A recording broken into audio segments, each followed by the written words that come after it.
ठोस चरण निरूपण। यानी एक वर्ग पंक्ति वाली नोटबुक। हम एक वर्ग या आयत की तरह किसी और आकार का क्षेत्रफल कैसे पता लगा सकते हैं? सबसे पहले मैं एक वर्ग बनाता हूं।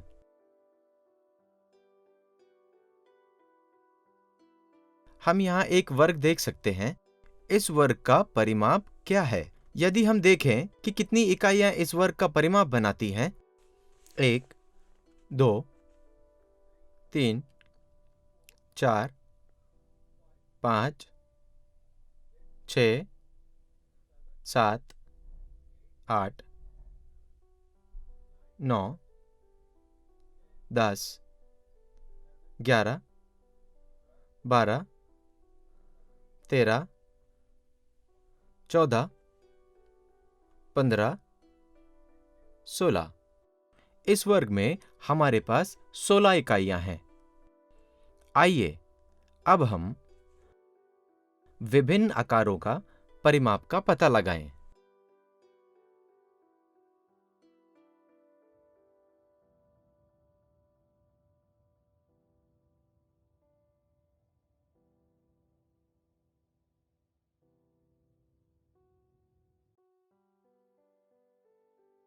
मेरे पास यहां एक आकार है। इसका परिमाप क्या है? आइए देखते हैं। 1, 2, 3, 4, 5, 6, 7, 8, 9, 10, 11, 12, 13, 14, 15, 16, 17, 18, 19, 20, 21, 22, 23 और 24। हम क्या जानते हैं? इस आकार का परिमाप 24 इकाई है। आइए हम इस वर्ग के लिए अपने सूत्र का उपयोग करके देखते हैं। एक भुजा की लंबाई 4 इकाई है। हमारा सूत्र क्या है? 4 गुणा L। तो आइए देखते हैं क्या हमें समान उत्तर मिलता है अगर हम सूत्र को इस्तेमाल करें और कोशिश करें। हम जानते हैं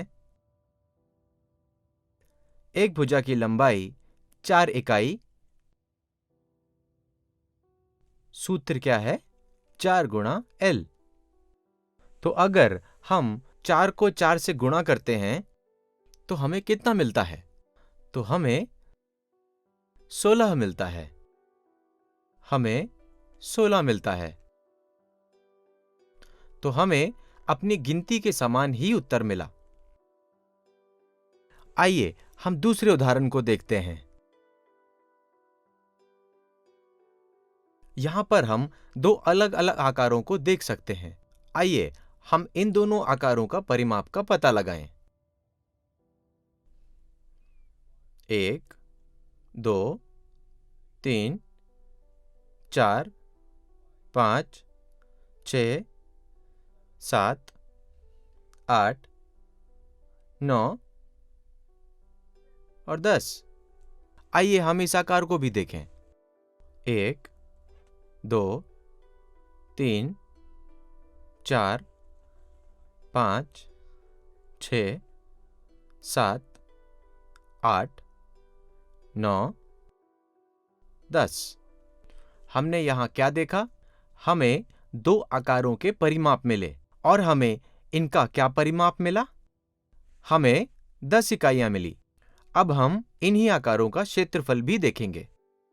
हमारे पास कितने वर्ग हैं? 1, 2, 3, 4, 5, 6 वर्ग। तो इस आकार का कुल क्षेत्रफल क्या होगा? 6 वर्ग इकाइयां। और इस दूसरे आकार में कितनी वर्ग इकाइयां हैं? 1, 2, 3, 4, 5। इस आकार में क्षेत्रफल की केवल 5 वर्ग इकाइयां हैं। तो हमें क्या पता चला कि इन दोनों आकारों का परिमाप समान है, लेकिन इन दोनों आकारों का क्षेत्रफल अलग है। इसलिए यदि परिमाप समान हो फिर भी क्षेत्रफल अलग हो सकता है। इसी तरीके से आइए देखते हैं दूसरे आकार। एक और उदाहरण, हमारे पास यहां दो अलग अलग आकार हैं। आइए देखते हैं कि इन दोनों आकारों का परिमाप और क्षेत्रफल क्या है। पहले हम परिमाप पर नजर डालते हैं। 1, 2, 3, 4, 5, 6, 7, 8, 9, 10, 11, 12। इस आकार का परिमाप क्या है? 12। आइए हम दूसरे आकार के परिमाप को भी देखते हैं। 1, 2, 3, 4, 5, 6, 7, 8, 9, 10। इस आकार का परिमाप क्या है? 10 इकाइयां। आइए अब हम इन दोनों आकारों के क्षेत्रफल को देखें। 1 वर्ग, 2, 3, 4, 5, 6 वर्ग। और इस वाले का क्या? 1, 2, 3, 4, 5, 6। तो हम इस उदाहरण में क्या देख सकते हैं? यही कि दोनों आकारों का क्षेत्रफल समान है, 6 वर्ग इकाइयां, लेकिन इन आकृतियों का परिमाप अलग अलग है।